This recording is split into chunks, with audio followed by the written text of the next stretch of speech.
Hi everyone, this is Cherry Enchantress with Pixie Dust Tarot, and this is your daily dust for Wednesday, June 22nd.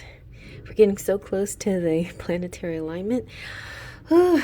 Exciting energy. The Schumann resonance also is very strong, so some of you might be feeling physical reactions to this, especially if you're an empath. I don't know why that just came out, but I sure have. I had a really kind of physically strange day yesterday, but feeling better now.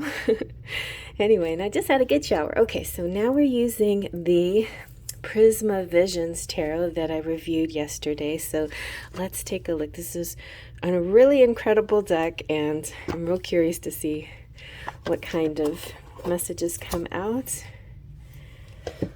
All right, let's give it a good shuffle.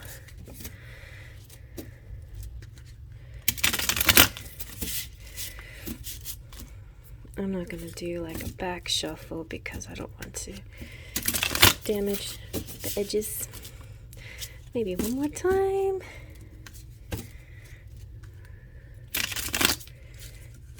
That wasn't very good. Okay, one more time.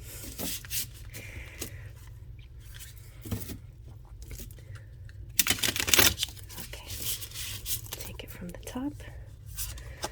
Ooh, Knight of Wands.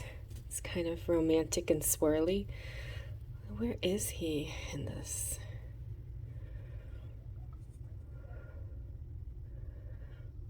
I'll have to read about that. Okay, we have the Two of Swords.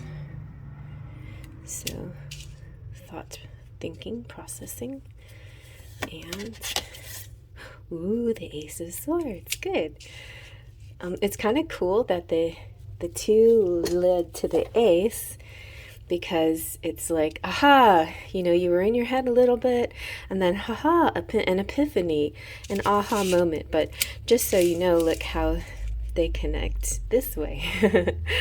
But I think it's better that the epiphany comes after thought, right?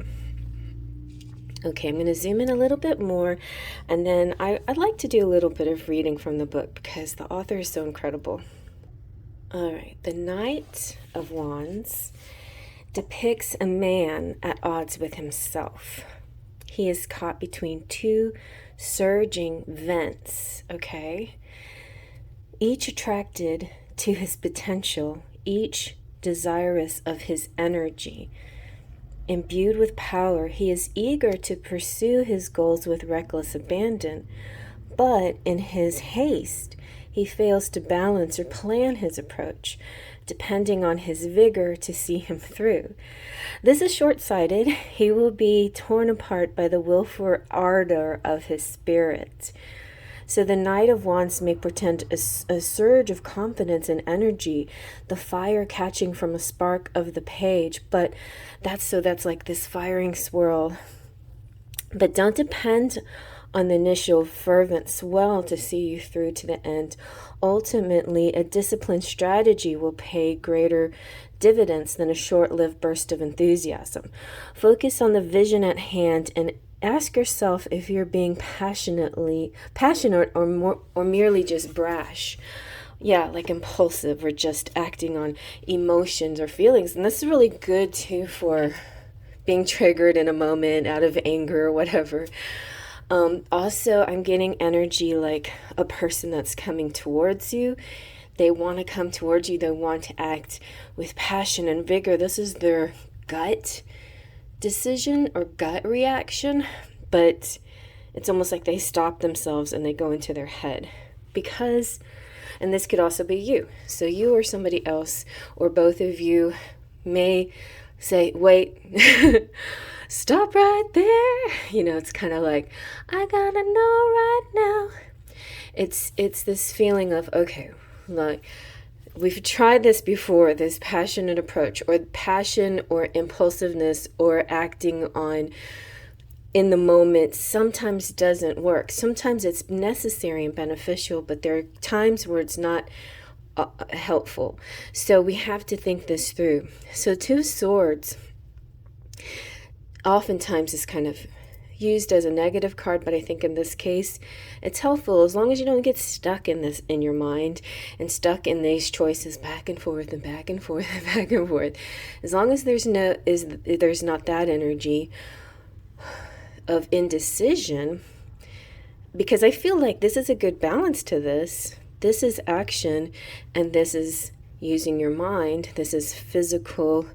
This is like, it's almost like, it's not violence necessarily, but that could be considered a good metaphor. Like, instead of taking a violent action towards something that makes you mad, you stop and you think intellectually and reasonably and weigh the pros and cons.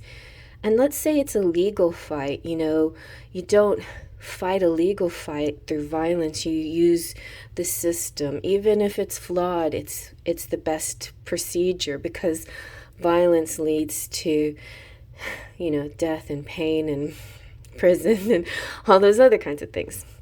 Anyway, but that's kind of a digression. But what I'm really sensing here is there is a time and place for passion and impulsive action, but not now. And it's good to weigh things back and forth. Don't let yourself get stuck, but I don't think that's going to happen because the Ace of Swords comes out next, which means the aha moment. You stayed in your head long enough to have the epiphany, to say, yes, okay, I got it now. I have a plan. I know what I need to do.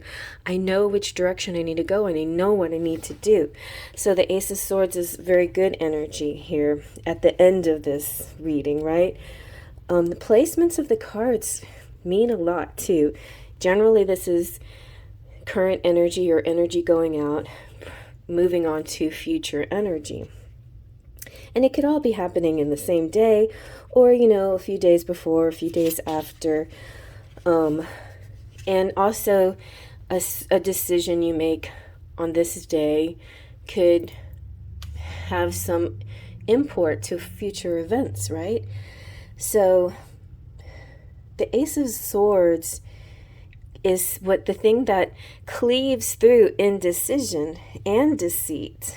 And it's the mental clarity and intelligence and epiphanies, like I said. And it's a different kind of determination than you had here, where you didn't have all the facts and all the intelligence behind it. You were just simply reacting from your gut. This is reacting from the truth. This is about truth.